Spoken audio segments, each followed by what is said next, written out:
sobrevivientes que viven con discapacidades y que están relacionados con el ejército. Estoy aquí, esta también es mi perro de servicio, se llama Daisy. Ella de hecho es el perro de servicio para ansiedad y trastorno de estrés postraumático.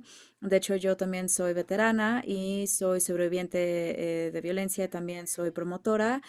A través de mi experiencia, voy a compartir un poquito más de mi historia, pero bueno, a través de mi experiencia yo no nada más he experimentado o he sabido lo que implica tener trauma o agresiones, sino que también la parte de las discapacidades que pueden resultar o surgir a raíz del trauma. Y bueno, experimentar eso me ha permitido ser una promotora para sobrevivientes que viven con discapacidades. Y no nada más estoy hablando de discapacidades físicas, que a lo mejor puede ser un poco más común o que uno está más familiarizado porque se pueden ver, sino también discapacidades que muchas veces no se pueden ver.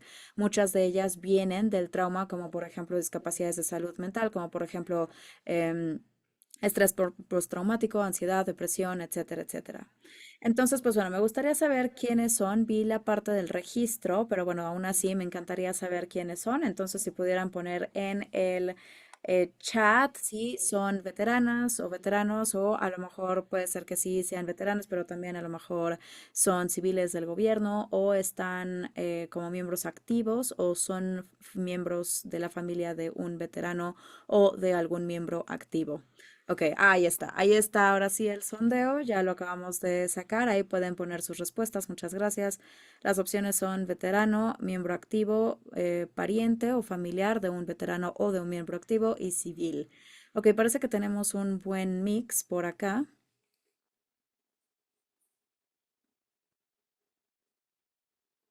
maravilloso.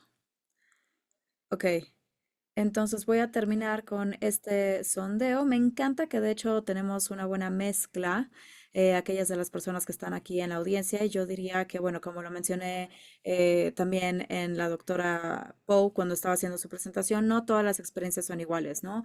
Ahí puede ser que haya promotores para diferentes personas, cada experiencia es diferente y el trauma que viene con la violencia interpersonal no necesariamente quiere decir que forzosamente va a resultar en una discapacidad, lo cual me parece que es muy importante y esto me lleva a mis liberaciones de responsabilidades. Constance, veo que tienes la mano levantada, no sé si quieras poner una pregunta en la caja de preguntas y respuestas o si la quieras poner en el chat.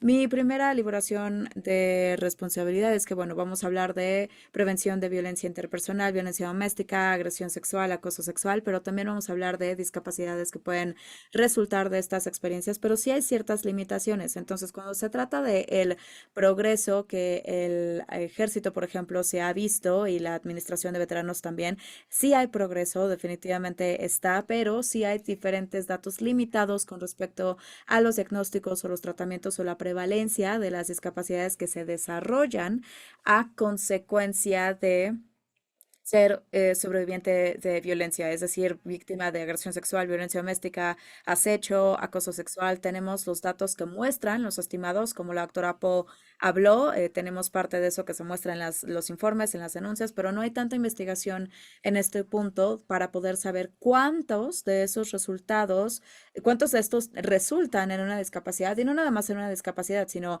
en una discapacidad que puede significativamente impactar la vida del sobreviviente de diferentes formas. Entonces, hay que tomar eso en cuenta. Otra divulgación de responsabilidades es de identidad de género y orientación sexual. Y me gusta decirlo en mi presentación porque reconocemos diferentes orientaciones, géneros. Yo soy un aliado, sin embargo, el Departamento de Asuntos para Veteranos y el Departamento de la Defensa, a pesar de que prohíben la descripción de género, pues todavía hacen esta identificación de hombre o mujer, biológico, de sexo biológico. Entonces, nada más tomen eso en cuenta cuando escuchen un poco de las estadísticas.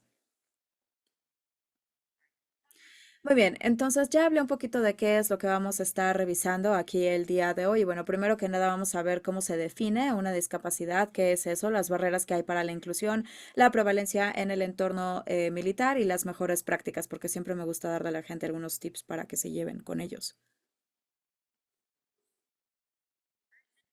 Ok, entonces la primera parte es de discapacidades. Entonces, una persona con una discapacidad. Esta definición, de hecho, a mí me gusta leerla palabra por palabra porque sí viene de la ley estadounidense de discapacidades y define a una persona con una discapacidad como una persona que tiene un deterioro físico o mental que sustancialmente limita una o más de sus actividades principales en la vida.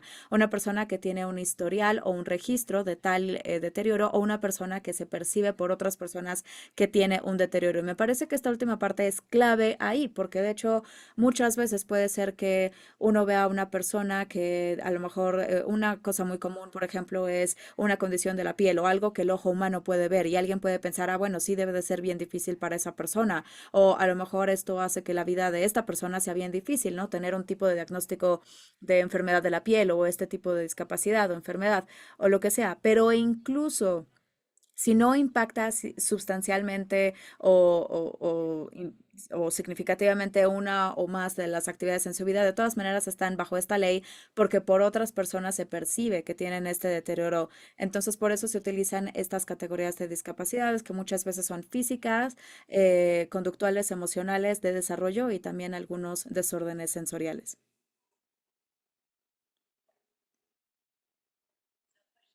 Entonces, esta es una pregunta para ustedes. Tendría que haber otro sondeo que les va a salir, pero bueno, cuando una persona vive con una discapacidad que no es visible para otra persona, ¿cuál es el término más adecuado para describirlo? ¿Invisible, no visible o escondido? ¿Ustedes qué piensan?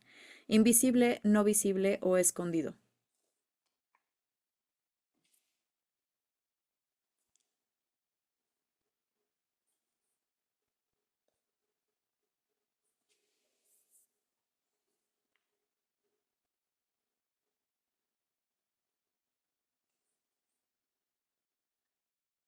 Vamos a dar algunos minutos más. Veo que todavía están haciendo algunas votaciones.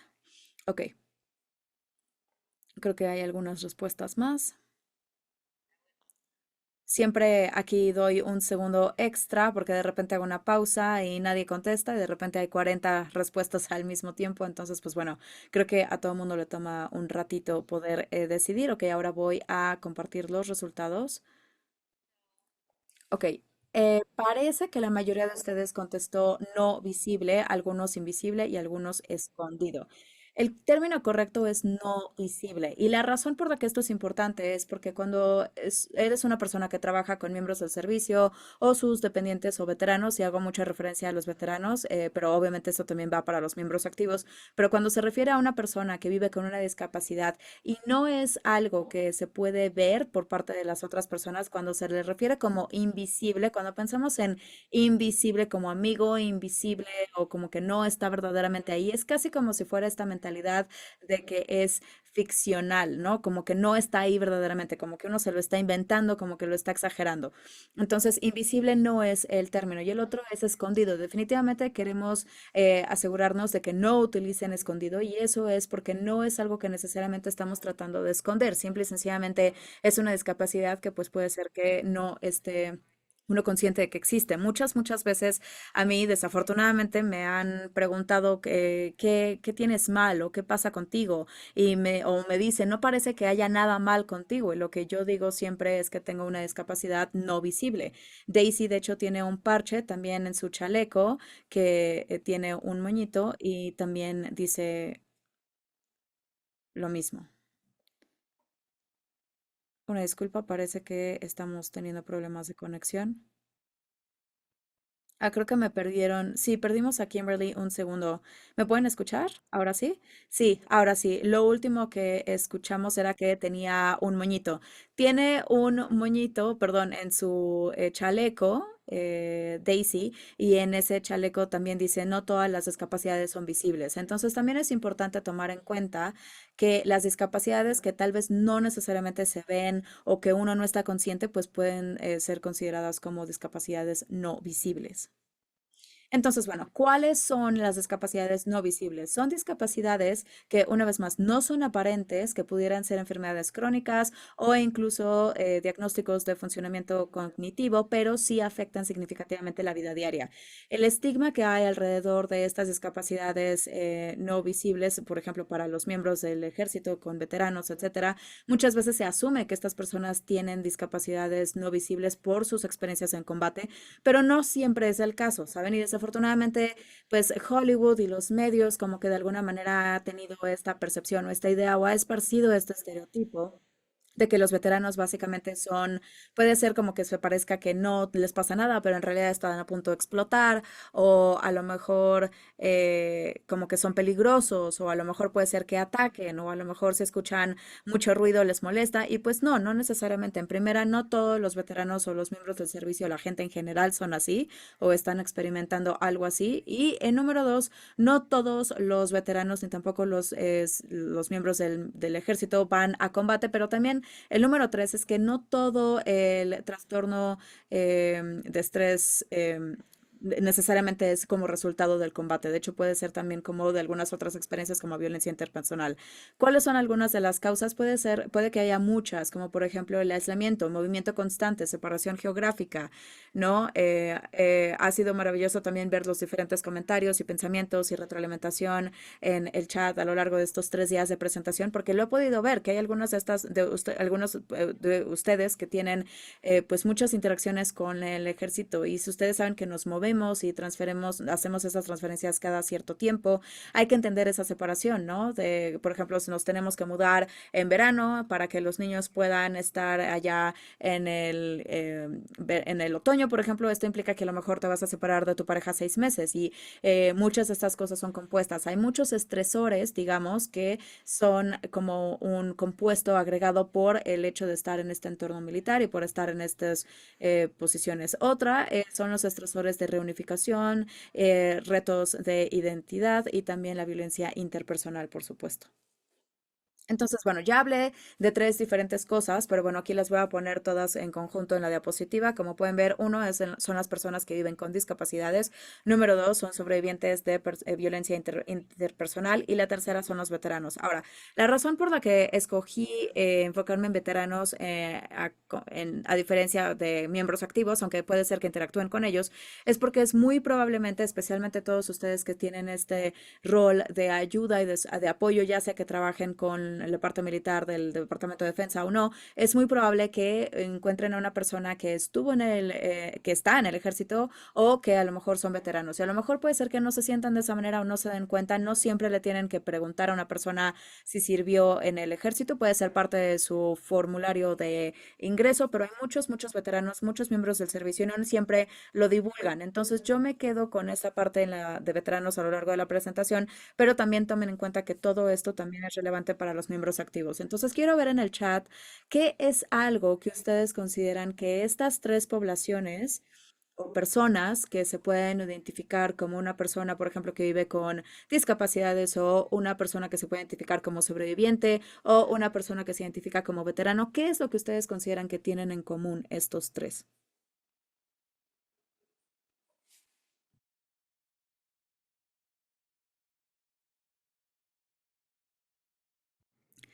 Trauma, aislamiento, desorden de estrés postraumático.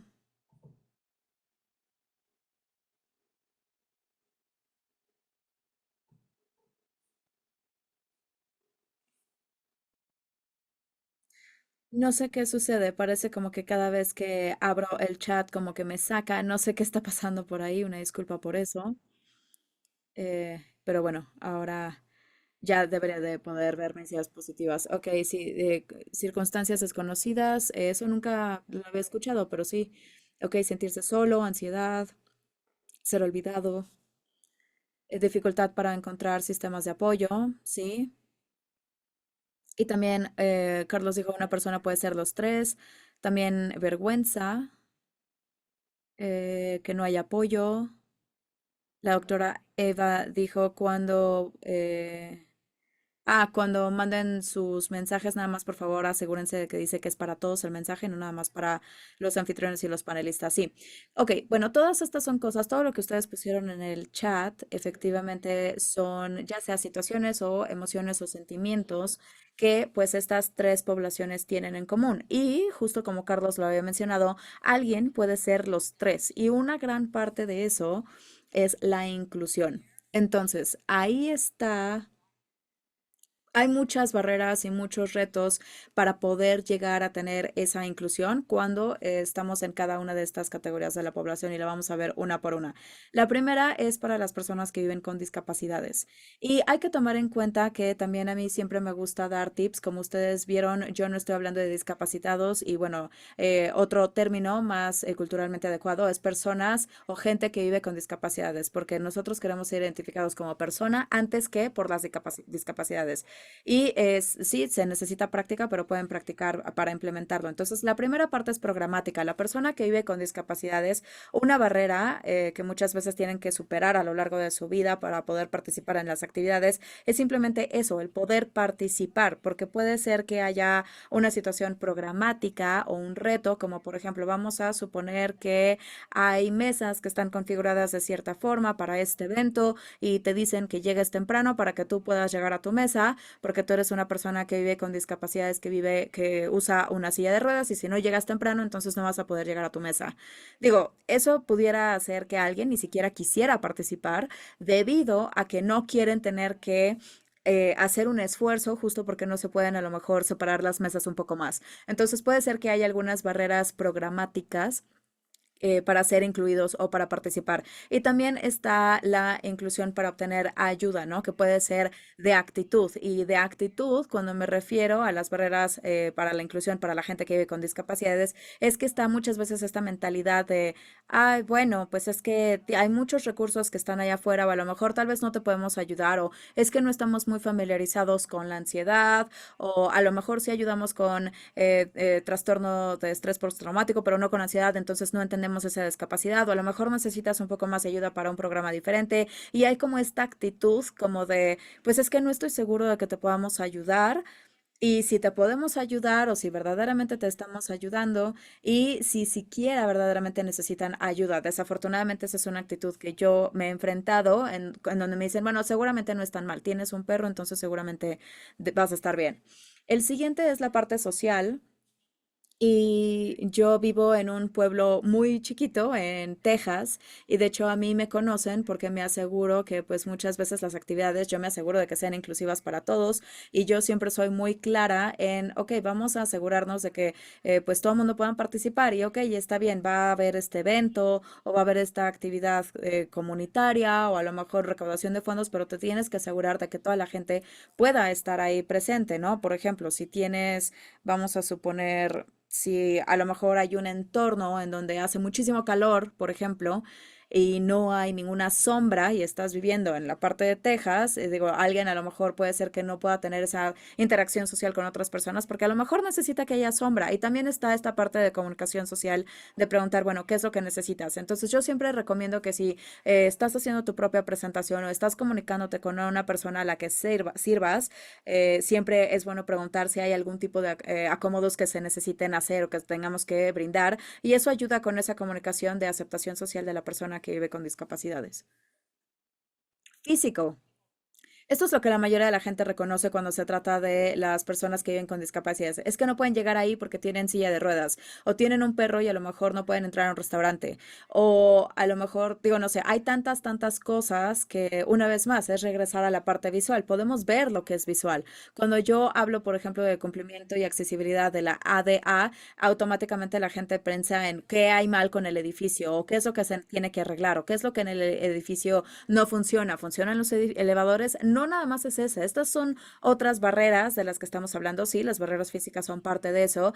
Y bueno, también de hecho tuvimos una experiencia localmente en donde construyeron estos baños maravillosos, accesibles, que eran perfectos, estaban perfectos. Sin embargo, pues no había realmente una banqueta para poder llegar. Entonces, para poder llegar al baño teníamos que pasar como por tierra y cactus. Y yo dije, ok, sí, estos baños son maravillosas, pero ¿cómo se espera que la persona siquiera llegue a ellos? y entonces esa es otra barrera física, ¿no? Si yo ni siquiera puedo utilizar el baño, probablemente no voy a ir a un evento o no voy a estar en una actividad. Una vez más, o a lo mejor puede ser que no pida ayuda, ¿no? De hecho, también hubo una ONG que cambió totalmente las puertas y todo, y una vez como que remodelaron todo el edificio, se dieron cuenta de que la gente pues no estaba llegando a pedirles ayuda y a recursos, porque había personas que vivían con discapacidades que no podían siquiera entrar a su edificio. Entonces, una vez que quitaron eso, más gente pudo obtener ayuda y hubo un gran aumento de personas que ahora sí viven con discapacidades que llegan y les piden ayuda, lo cual es maravilloso. También hay políticas digo, puede ser que la gente no entienda o las políticas no están claras. O a lo mejor no hay una política siquiera que exista con respecto a las personas que viven con discapacidades y qué hacer y cómo hacer estas cosas. Y a veces, honestamente, pues hay políticas que están implementadas que la gente no considera o no incluye a las personas que viven con discapacidades. Yo soy una gran defensora de eso. Hay un movimiento que se llama About Us Without Us, que es sobre las personas que viven con discapacidades y los legisladores o las personas que son tomadores de decisiones, una vez más, para sobre personas que viven con discapacidades y sus necesidades, sus derechos, su acceso, sin incluir a las personas con discapacidades en la discusión. Entonces, esas políticas que posiblemente pudieran ser barreras para la inclusión, porque son personas que están haciendo estas políticas, pero no están siquiera familiarizadas con cuáles son las necesidades. Después está el transporte. Hay algunos problemas de transporte cuando se trata de la gente que vive con discapacidades. Hay muchos sistemas públicos de tránsito, pero cuando estamos hablando de veteranos, muchos veteranos, de hecho, viven en áreas rurales también. Y digo, si no hay transporte para ellos y aparte no hay un transporte que además sea accesible, pues eso puede ser un problema. Hay muchos eventos también en la ciudad más grande en donde yo estoy cerca y puede ser que ya es después de las 6, 7, 8 de la noche, pero el sistema de transporte público acaba a las 6. Y entonces ese es el único sistema de transporte público accesible que tenemos. Esa es una barrera para que ellos puedan participar en su comunidad, en sus actividades, porque entonces ya no tienen otra forma para poder hacer esa actividad o para llegar. Y finalmente está la parte de comunicación. Muchas veces la gente simplemente no sabe comunicarse con la gente que vive con discapacidades. Desafortunadamente hay personas que saludan primero a Daisy antes de saludarme a mí. Hay gente que ni siquiera me saluda a mí a veces, nada más saludan a Daisy, lo cual pues no es adecuado. Y también hay veces que, por ejemplo, si alguien está utilizando una silla de ruedas, como que no saben qué hago, me paro, me agacho o cómo hablo con esta persona, me siento. Hay que preguntar con qué se sienten cómodos. ¿Te importa si me arrodillo? ¿Te importa si a lo mejor jalo una silla y me siento al lado de ti? O simplemente la comunicación en general, ¿no? Y no todo el mundo puede comunicarse verbalmente también. Hay algunas personas que no se comunican de forma verbal. Entonces, ¿cómo se comunica uno con esa persona? Para quienes no sepan, hay una aplicación que se llama Wavelo, Wavelo, pero es una aplicación de lengua de señas. Entonces se puede comunicar y así como se utilizaría a un intérprete aquí, yo me puedo comunicar con una persona a través de un video en mi teléfono inteligente y el intérprete está ahí, que de hecho está interpretando nuestra conversación para alguien que a lo mejor es sorda o tiene dificultades con el oído. Sí, también hay algunos dispositivos funcionales de comunicación. Justo apenas, por ejemplo, una persona tuvo una embolia y no se puede comunicar y entonces así ha estado esta persona ya durante 5 años, pero hay tecnología que también puede ayudar a esa persona a comunicarse. Simplemente se trata de hacer defensoría y encontrar la ayuda para esa persona. Y sí, lo voy a poner en el chat, voy a escribir en el descanso el nombre de la aplicación para que la puedan encontrar.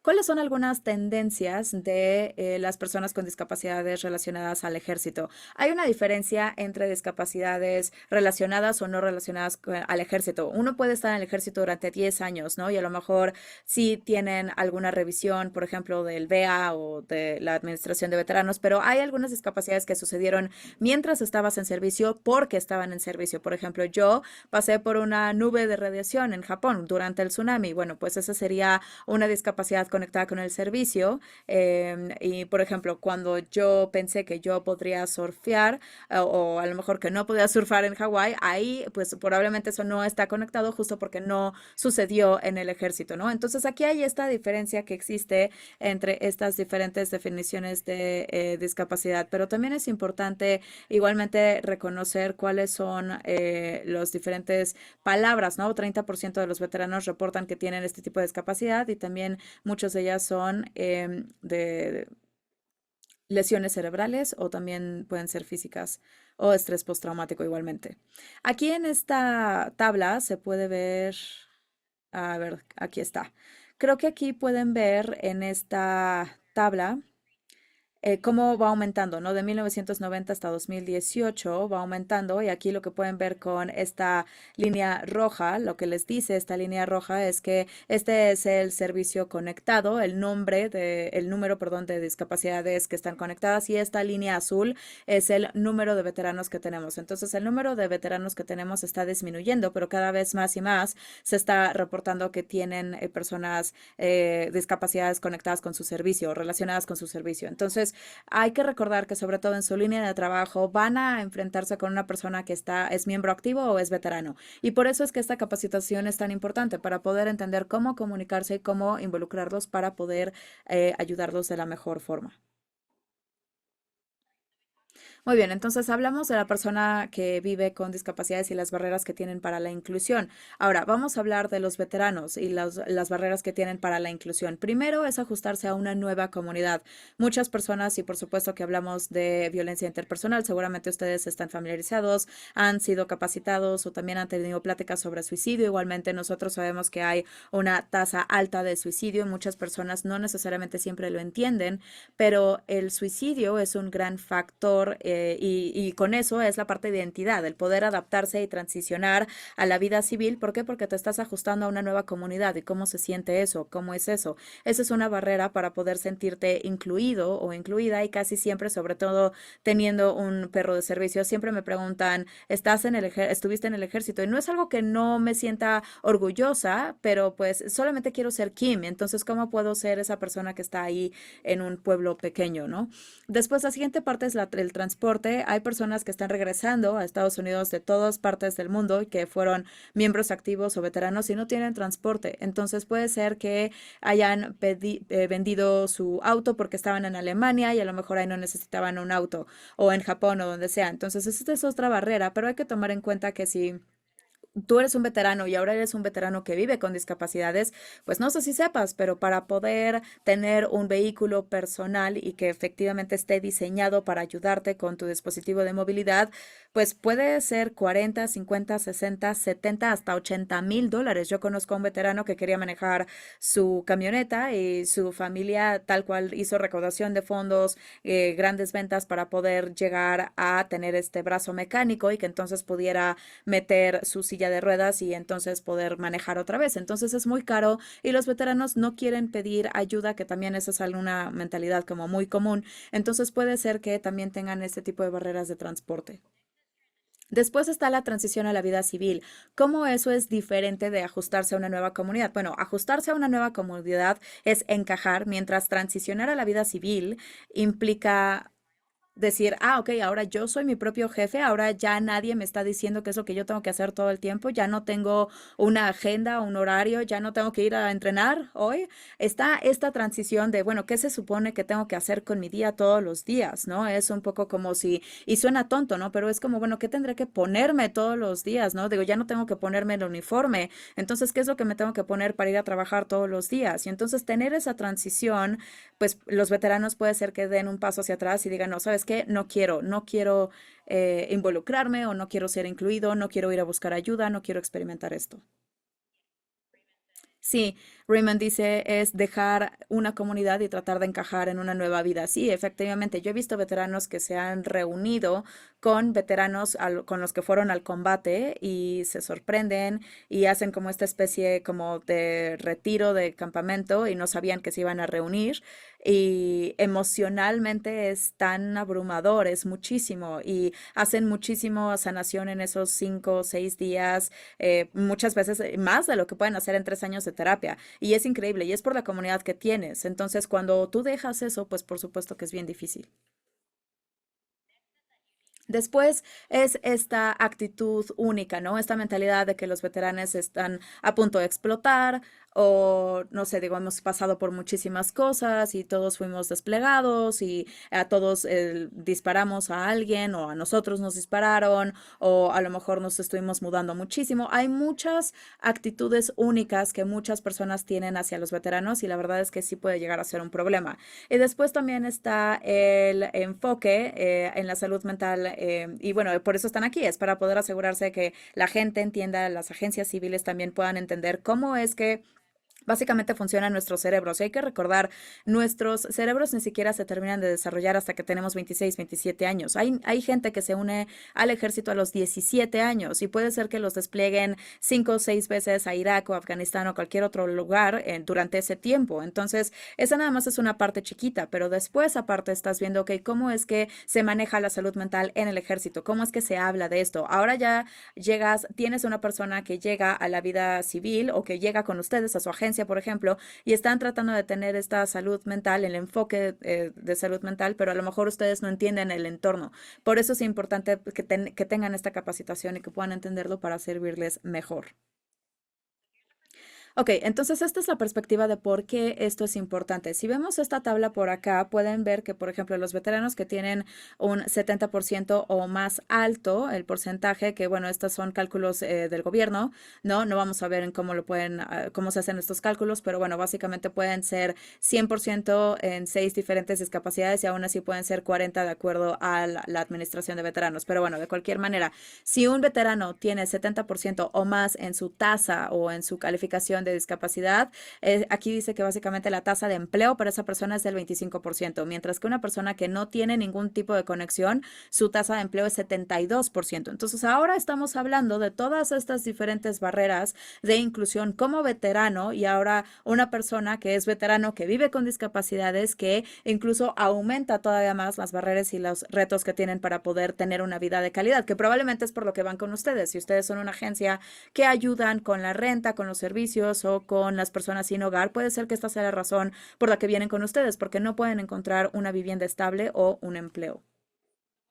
Entonces, bueno, ¿qué pasa con las sobrevivientes relacionados con la violencia interpersonal? Esta nada más es una tabla que voy a dejar aquí un momento. Seguramente ya escucharon mucho de estas estadísticas, sobre todo esto es relacionado con el ejército, pero hay veteranos y miembros activos que han experimentado agresión sexual o violencia interpersonal, tanto hombres como mujeres. Y va a los rangos de diferentes áreas y también hay una tendencia histórica, no nos vamos a meter tanto en ese punto, pero aquí es importante reconocer que en la población general de mujeres, y, por ejemplo, si a lo mejor vemos esta tabla para las mujeres que recientemente fueron desplegadas o que no han sido desplegadas, bueno, normalmente estas tasas son más altas, tanto para violencia sexual como para agresión psicológica y también para violencia física severa. Entonces, una vez más, es casi como que el despliegue tiene otro factor de riesgo o es otro estresor para la violencia, que también es algo que se puede experimentar bastante durante los despliegues militares. Ahora, esta tabla que tenemos por acá, esta tabla que tenemos aquí, es una tabla que de hecho yo creé para poder mostrar la diferencia que puede haber entre cuáles son los síntomas de estrés postraumático, las tácticas de violencia en la pareja y también los síntomas de lesión cerebral traumática. Y esto es importante porque si vemos la parte física, ¿no? Un síntoma del trastorno de estrés postraumático, por ejemplo, es la agresión, más bien pesadillas relacionadas con la agresión. Si alguien utiliza esto en contra de otra persona y dice, ah, bueno, pues es que yo tuve como esta regresión y esto a lo mejor no lo están haciendo durante sus pesadillas, pues entonces puede ser que entonces estemos hablando de violencia interpersonal. Y después también está la parte de lesiones cerebrales traumáticas. A veces esto puede incluir algunas convulsiones, dolores de cabeza, etcétera. Ahora, si vemos también los síntomas de forma conductual de estrés postraumático, pueden ver que hay una autoaislamiento, evitar entornos sociales, básicamente es una persona que se queda sola. Una vez más, esta transición en la nueva comunidad, en la vida civil, bueno, con este puede ser algo bien difícil de entender. Yo, por ejemplo, soy una mujer que vivo en la parte de Texas, como dije, en un pueblito muy chiquito con un perro de servicio y si estoy sola y muchas veces puede ser que sí, efectivamente yo pueda tener mucha duda por parte de otras personas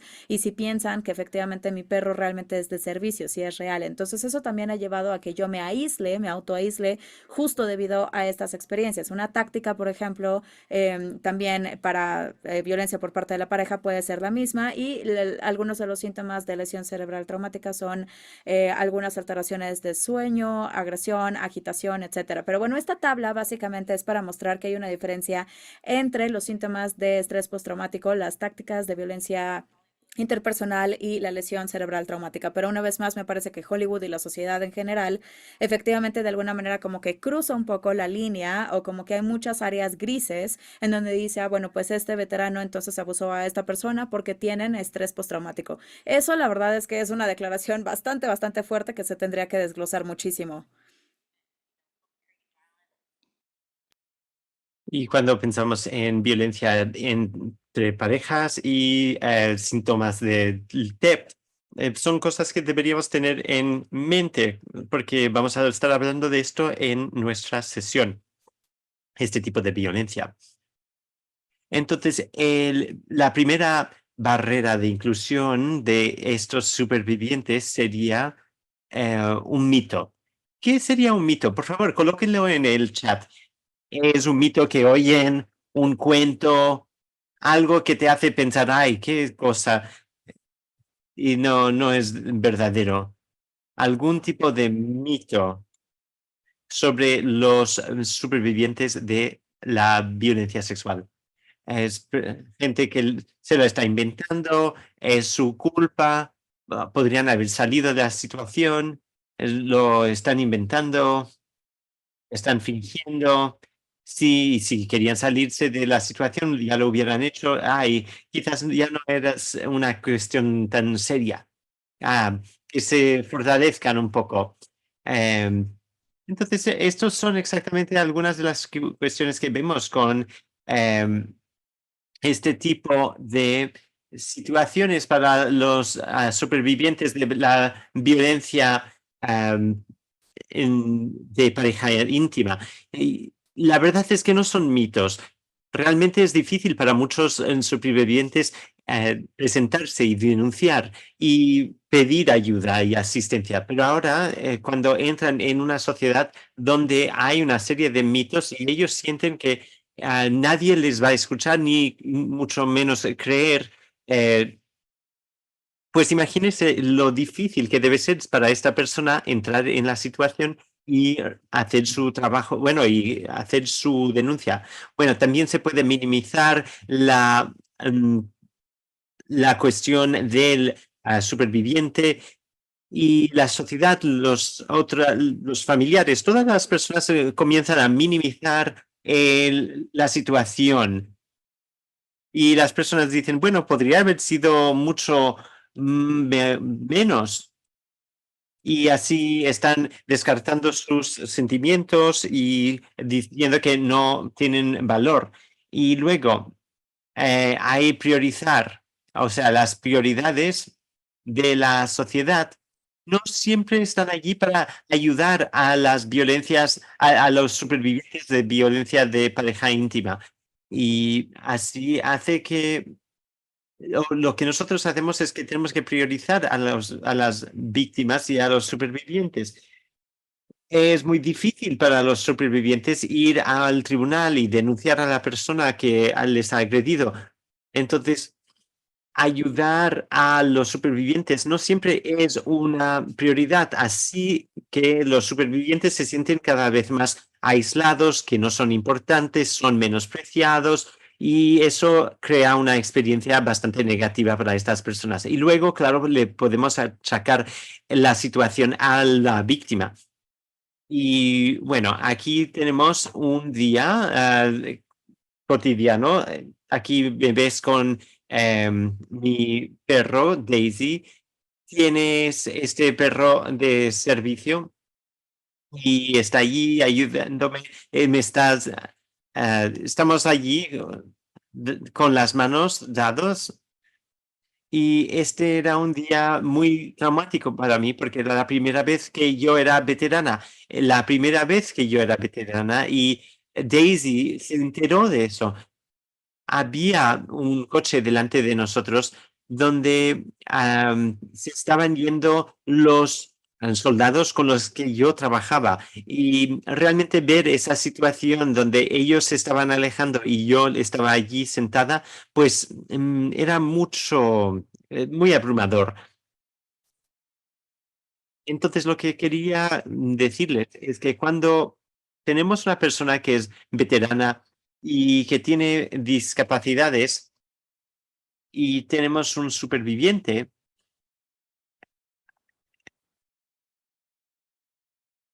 Y gracias, Jenna, por decir esto, que habían muchas personas y mucho ruido que me hubiera mandado. Pero sí, yo eh, recibo muchas personas suponen que las masas y muchas personas me molestan, pero no es eso exactamente. Es más bien un caos desorganizado. Eso es lo que me frustra, porque hay un evento no bien organizado y no hay un sentimiento de dirección clara. Y entonces yo siento la frustración de las otras personas y eso para mí es muy frustrante. Entonces no es tanto el hecho de que haya mucha gente, pero más bien el tipo de ambiente en el que me encuentro. Se me pregunta bastante si yo ya había estado en el servicio militar y yo les dije que sí, 10 años en la Marina. Y la segunda pregunta que me preguntan es si yo ya fui al combate. Y yo les digo que sí, fui al combate, fui a Japón, tuve un bebé con 19 años y estuve allí durante el tsunami. Y con esto habían muchos comentarios en Facebook preguntándome si yo estaba viva y si estaba bien en aquella situación traumática.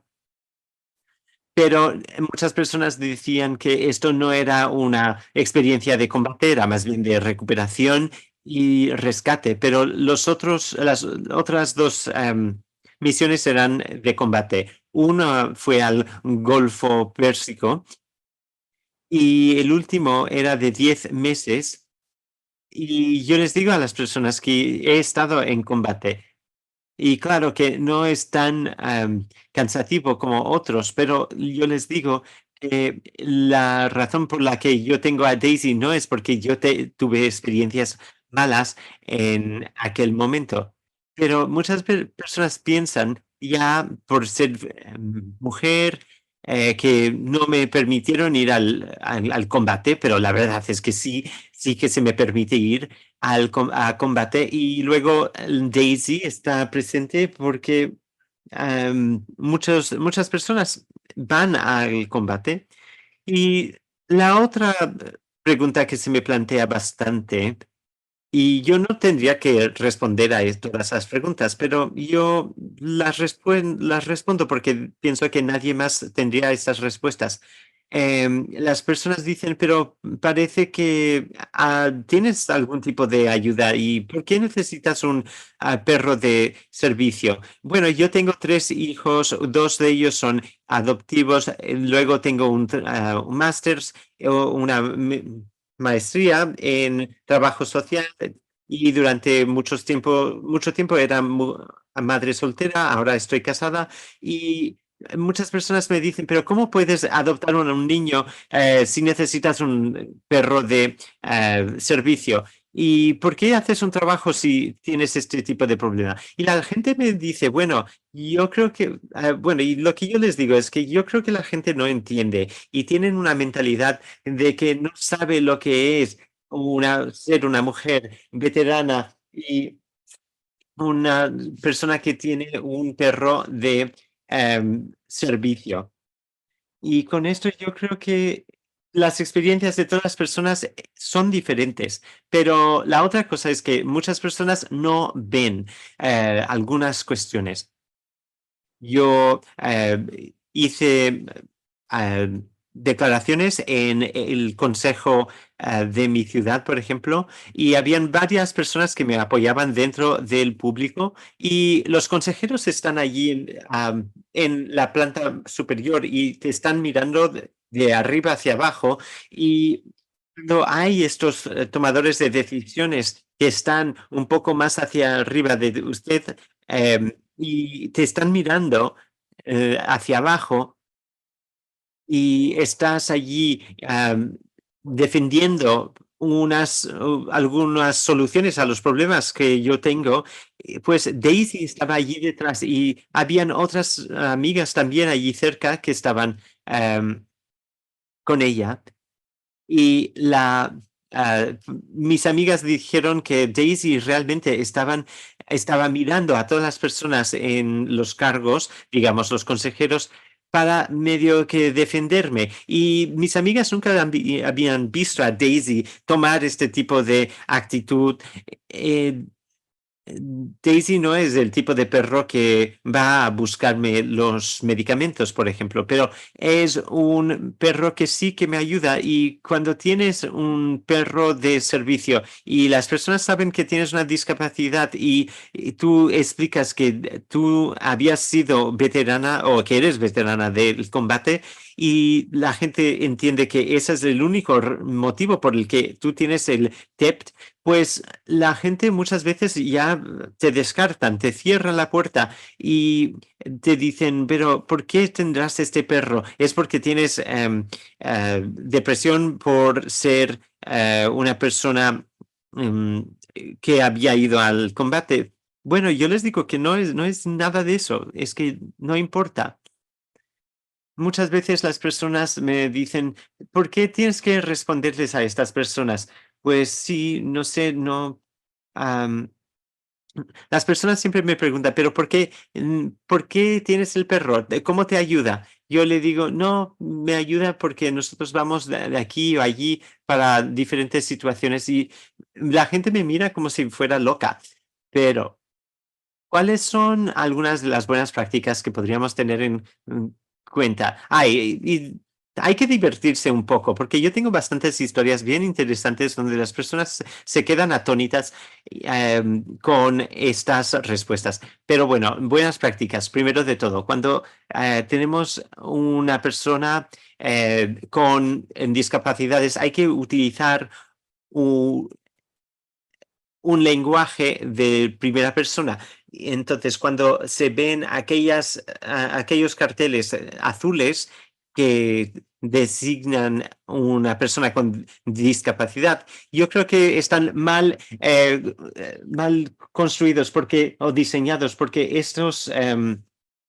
eh, estas señales deberían ser de acceso, pero si no, tenemos solo las que dicen que hay una discapacidad y hay que siempre recordarles a las personas que es una persona con discapacidad y que estas cosas o estos carteles son para el acceso y que esta persona está viviendo con una discapacidad, pero que no está discapacitada. Y luego hay que también tener una competencia cultural. Hay que entender la cultura militar. Y si no has estado dentro del mundo militar, no te es muy fácil entender lo que hay dentro de la cultura militar. Muchas veces ustedes en estas sesiones pueden escuchar y entender que vivimos en un mundo totalmente diferente, pero ¿por qué somos una agencia civil o militar y por qué las cosas son diferentes? Y se sabe que hay diferentes recursos a disposición para diferentes grupos. Por ejemplo,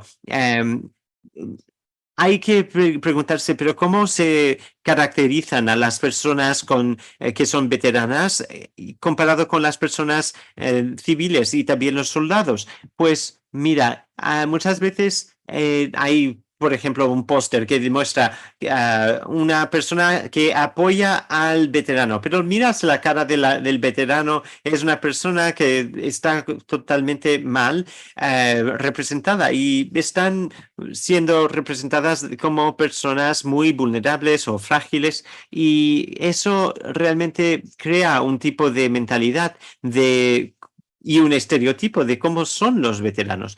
Entonces hay que acabar con esos pósters porque no ayudan con nuestra imagen. Luego, también tenemos que preguntar cómo las personas en nuestro entorno viven con las discapacidades. ¿Y cómo los supervivientes son afectados? Pues yo vi a alguien que dijo que se puede encontrar una formación sobre la cultura militar en el www.psycarmor.org, que se encuentra en el chat en este momento, y allí hay bastante información sobre la cultura militar. Es importante preguntarle a la persona si hay algún tipo de formularios para ingresar a la persona en los servicios, y se podría incluir una pregunta sobre qué otros tipos de experiencias traumáticas ha experimentado la persona, y también preguntar si ha tenido experiencia de trauma en el servicio militar, porque esto es muy importante para pensar que hay posibilidades de trauma fuera del combate, y con esto podemos ayudar a las personas, no solo porque han estado en combate, pero también porque han estado en otras situaciones. Yo fui a estas sesiones y me ha encantado. Luego, aquí también no preguntes si sirvieron en combate, a menos que tengan, también preguntas por otras causas de discapacidades no visibles, es decir, el trauma sexual militar o la violencia de pareja íntima. También se le puede preguntar a la persona si desea hablar sobre su servicio militar. Y esto es algo que mencionamos en el primer día de estas sesiones. Hay que preguntarle a la persona si quiere hablar sobre su servicio militar. Hay mucha gente que no quiere hablar de esto. No queremos ser vistas como, Kim, la persona con su perro, y Kim, la persona que es víctima de tal. No, yo solo quiero ser Kim y punto. No quiero ser una persona que siempre tiene que estar hablando de su servicio militar. Y hay que tener esto en cuenta. ¿Quieres hablar de esto? ¿Sí? ¿No? No. Pues nada, vamos a seguir. Luego, podemos hacer dos preguntas a una persona que tiene un ah, animal de servicio. ¿Es el perro un animal de servicio necesario debido a una discapacidad? Y segundo, ¿para qué trabajo o tarea ha sido adiestrado el perro? Y, por ejemplo, hay una situación donde en un restaurante se le puede pedir a una persona salir del restaurante por tener un perro, pero esto ya es otro asunto. Pero hay que siempre plantear estas preguntas, y sobre todo hay que preguntarle a la persona si o para qué trabajo o tarea ha sido adiestrado el perro, porque hay mucha gente que tiene un llamado animal de servicio que no necesariamente está ayudándole a la persona por o con eh, servicios necesarios. Y esto es una cuestión para nosotros porque nos debilita. Luego también hay que preguntarle a todas las personas con las que se relaciona en su agencia si necesitan alojamiento cuando llegan por primera vez. Y luego hay que también pensar, pero ¿por qué todas las personas no utilizan los servicios militares? ¿Por qué un veterano está yendo a un servicio de civiles y no militar? Pues puede haber diferentes razones. Entonces hay que plantearse estas ideas. Luego, aquí tengo esta tabla con algunos consejos sobre cómo utilizar el lenguaje, y hay que hablar de una persona con em, mm, diferentes discapacidades y no una persona que es discapacitada, ¿no? Y con esto hay que pensar en todas las posibilidades. Luego, ahora pasamos. Y aquí abajo yo tengo la fuente. Esto lo he hecho a propósito para que ustedes puedan ir y imprimir esta diapositiva y pueden colocar esta em, esta tabla en diferentes lugares de su lugar de trabajo para que la gente se concientice un poco más. Nosotros no somos perfectos, pero sí podemos practicar nuestro lenguaje y tenemos que utilizar lenguaje de primera persona. Yo soy Kim y tengo PT o TEPT, por ejemplo. Em, no es un privilegio tener este tipo de situación como TEPT, pero claro que nos da ventajas, pero es solo porque tenemos que lidiar con otras desventajas. Luego, nosotros nos acordamos del servicio el miembro en servicio, el agente Jones, que es militar en activo, está casado con Jennifer, que no está en servicio activo ni es veterana. El agente Jones ha servido en combate y se le ha designado TEPT relacionado con su servicio. Jennifer no ha servido en el ejército, pero se ha diagnosticado con el TEPT. No tiene acceso a los servicios y recursos de la BA y el elemento Jones y Jennifer tienen 3 hijos, Mika, Cheyenne, Dakota. Mika y Cheyenne son hijos biológicos de Jones y Jennifer. Dakota es hijo biológico de el elemento Jones e hijastro de Jennifer. Los niños no tienen ninguna discapacidad diagnosticada. El elemento Jones está destinado en una base en una zona remota de Alaska y Jones, Jennifer y sus 3 hijos viven juntos en la instalación. Y a lo largo de su relación, Jones ha cometido actos de violencia doméstica, incluido acoso, agresión sexual contra Jennifer. Jennifer también sufre estrés postraumático y ansiedad relacionados con la víctima con la violencia y el acoso. Aquí tenemos unas preguntas hipotéticas. Entonces, ¿qué barreras puede encontrar Jennifer a la hora de buscar servicios relacionados con su discapacidad o victimización dentro y fuera de la instalación? Por favor, coloquen sus respuestas en el chat. Puede ser una limitación de los servicios, el miedo, y el miedo puede ser muchas cosas. El hecho de estar en un local bastante remoto y encontrar algunos servicios dentro de las instalaciones puede hacer o traer cuestiones de visibilidad. Luego, el acceso a los servicios pueden ser un problema y aquí tenemos otras cuestiones, las esperas y otra confusión que puede haber.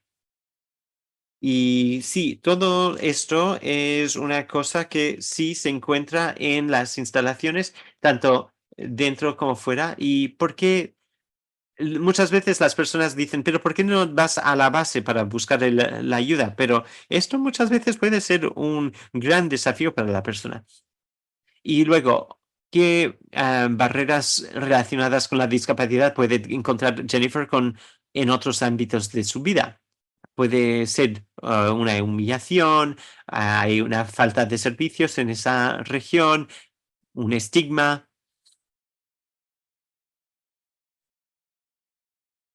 Y los miembros del servicio militar también pueden ser proveedores de servicios médicos y atención médica. Pues sí, exactamente. Esto puede ser un problema, sobre todo si el agresor es médico.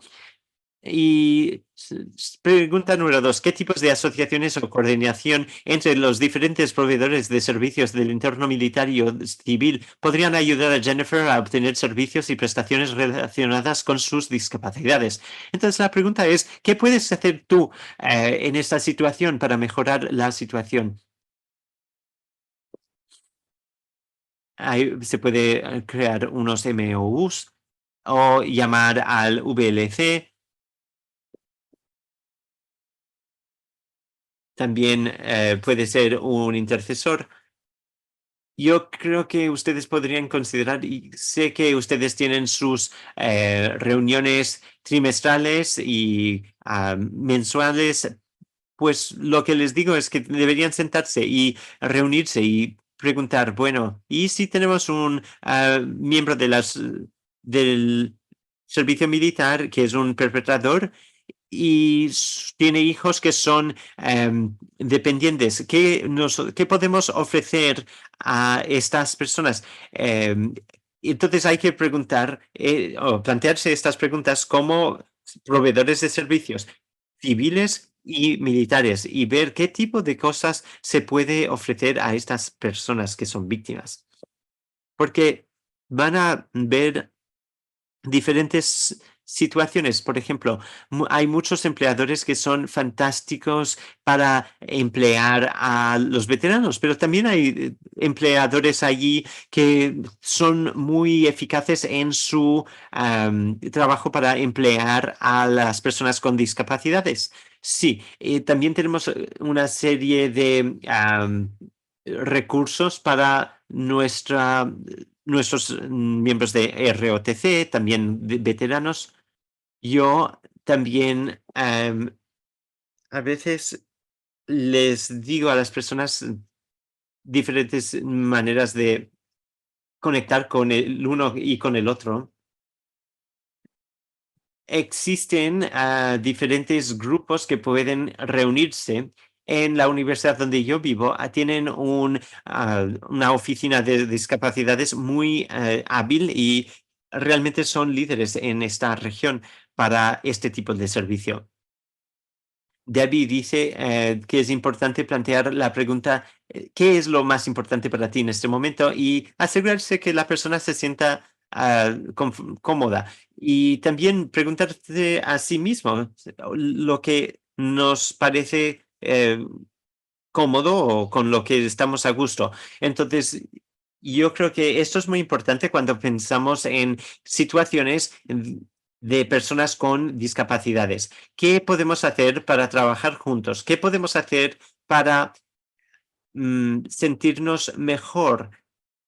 Em, no sé si alguien ha mencionado EFMP, que es los miembros de familia excepcionales y que es un programa que existe a través del VA, o sea, asuntos de veteranos. Puede ser que alguien puede casarse, por ejemplo, el dependiente y si no puedes tener algún servicio, quizás alguien más sepa dónde encontrar un servicio parecido. También podemos atribuir o contribuir con un apoyo más global. ¿Cómo podemos, y holístico, cómo podemos apoyar a las personas con discapacidades, veteranos, personas que son supervivientes de violencia de pareja íntima? Todas estas poblaciones tienen sus propios desafíos que les crean barreras para tener acceso a recursos, servicios y para superar el trauma y les trae diferentes problemas. Solo ir a una consulta, por ejemplo. Entonces hay que considerar si estamos trabajando con alguien que también estaba en riesgo de estar sin techo y a veces hacemos todo lo que podemos, pero no podemos ayudar a las personas. Por ejemplo, personas sin techo muchas veces no son aptas para recibir algún tipo de servicio. Porque si eres veterano y vives con una discapacidad, ¿qué puedes hacer en esta situación para que la persona pueda vivir de manera independiente? Bueno, y aquí es lo que digo yo. Cuando dejes de menospreciar a las discapacidades, lo único que tienes es unas habilidades